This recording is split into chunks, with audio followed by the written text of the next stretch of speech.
पीछे में पूरा ठीक है। अरे सर आज संकल्प महोत्सव है, आज संकल्प भूमि पर आप खड़े हैं, आप आज के दिन पर क्या कहना चाहेंगे?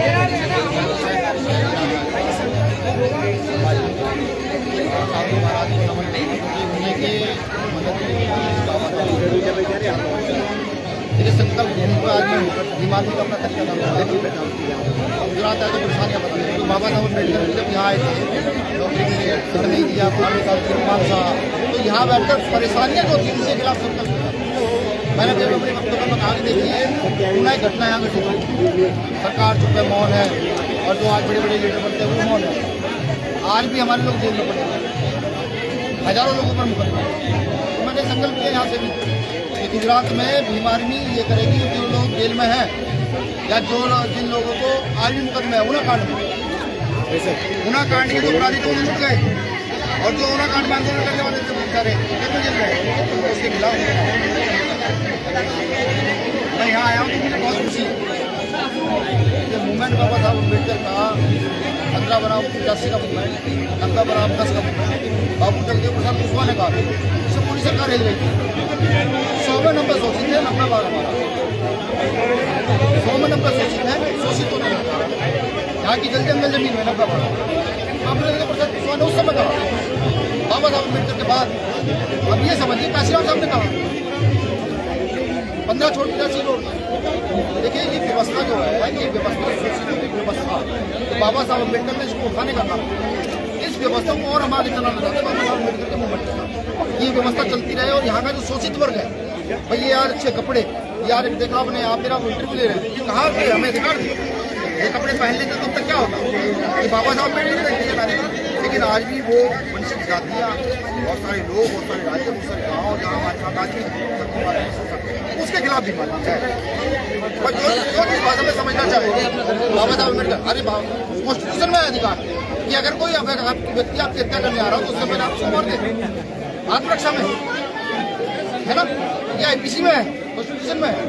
देखिए जो चीज भाषा में समझना चाहिए तो समझे, लेकिन मानव एक समान के जो बंधारण जो लागते हैं जो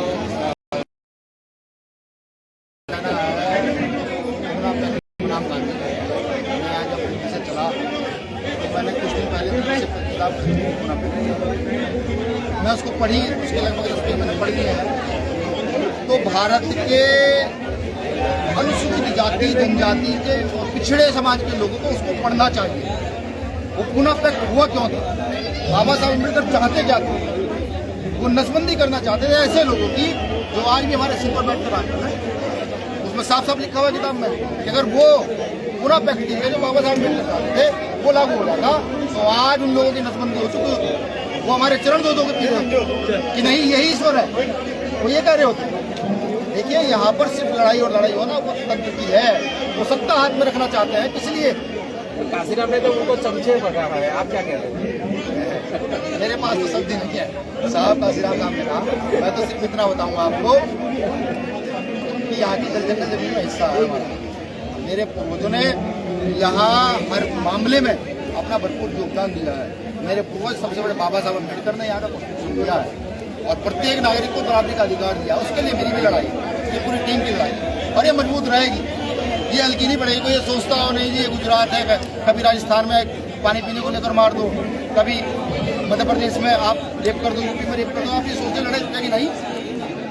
तो हम जैसे बाबा साहब अम्बेडकर को मैं जिंदा है क्या, जो पढ़ लिख के अधिकार ले लिए जानते हैं, जो बोली का जवाब बोली से, बोली का जवाब बोली से। तो आज के युवाओं को आप क्या संदेश दें? देखिए एक ही संदेश है कि जो आज हैसियत है हम लोगों की बाबा साहब अम्बेडकर की, आओ बीमारी से दो, ये जो बार बार जनसंख्या नियंत्रण का जो ठीकरा बोर्ड कर रखता है ये नहीं ना, आओ एक बच्चा एक्स्ट्रा बनाओ और बीमार में को उस बच्चे को दो। और करना क्या है, शोषण नहीं करना। तो ये कहता हो कि हमें किसी जाति का, किसी समाज का, किसी महिला का कि ग्रुप को नहीं, हम एकता चाहते हैं। तथागत बुद्ध ने ये कहा, रैदास ने ये कहा, सतगुरुदास जी ने, कबीरदास जी ने ये कहा, गुरु नानक जी ने ये कहा, गुरु घासीदास जी ने कहा, बाबा साहब अम्बेडकर ने कहा, फूले साहब ने कहा, पेरियार साहब ने ये कहा। इतने सारे महापुरुष जो हुए अकेले लड़े, ये सरकार क्या कहते हैं कि मानव मानव गुरु रैदास जी कहते थे चाहो ऐसा राज में मिले सबन को, छोटे बड़े सबको। गुरु घासीदास जी ने कहा मानक मानक। तो तो ये व्यवस्था मनुष्यों के लिए कल्याण नहीं है। हम सिर्फ एकता समानता चाहते हैं, बिल्कुल समानता है कि अगर मेरे किसी परिवार के व्यक्ति को चाहे मजदूरी कर रहा उसको देखा कर जाए तो उसके काम को देखकर उसे दूसरा काम। आज बड़े बड़े लोग हैं, एक सफाई करता हुआ मजदूर मर जाता है, उसके परिवार को कोई देखने वाला नहीं। एक उच्च जाति का व्यक्ति कोरोना से मौत हो जाती है। तो ये जो ये गैर बराबरी के खिलाफ हम भी जाति के खिलाफ नहीं है, धर्म के खिलाफ नहीं, लेकिन गैर बराबरी के खिलाफ है थे और आने वाली नस्लों को करने वाले लोगों को आप क्या कहें? उधर जाओ, बिल्कुल संविधान का आर्टिकल 19 मुझे अपनी बात रखने का जब अधिकार देता है, मौलिक अधिकार समानता देता है, तो ये अधिकार उनको भी दिए जाते हैं, वो भी अपनी बात रखें। लेकिन गैर बराबरी नहीं चलेगी। अब तो समानता चाहिए। सूरजदास जी का फिर एक दोहा याद आ गया मुझे। उन्होंने कहा है कि चरण ना पूजियो ब्राह्मण के जो हो गुणहीन, चरण पूजियो चंडाल के जो हो गुण पड़ी। मतलब जिसमें क्षमता हो तो वो व्यवस्था है ना, इससे उल्टा हो रहा है ना, इसकी तो समाज की बच चुका है। देखिए नहीं, अभी तो हम लोग धीरे धीरे शिक्षित हो रहे हैं। ये युवा जो यहाँ ये आप देख रहे हैं, जागृति तो है भाई। अगर ये ना होती तो ये इतने सारे वो यहाँ आते क्या? वो तो चाहते हैं व्यवस्था परिवर्तन। भाई। बाबा साहब अम्बेडकर की प्रतिमा क्यों तोड़ी जाती है, सोचिए ना।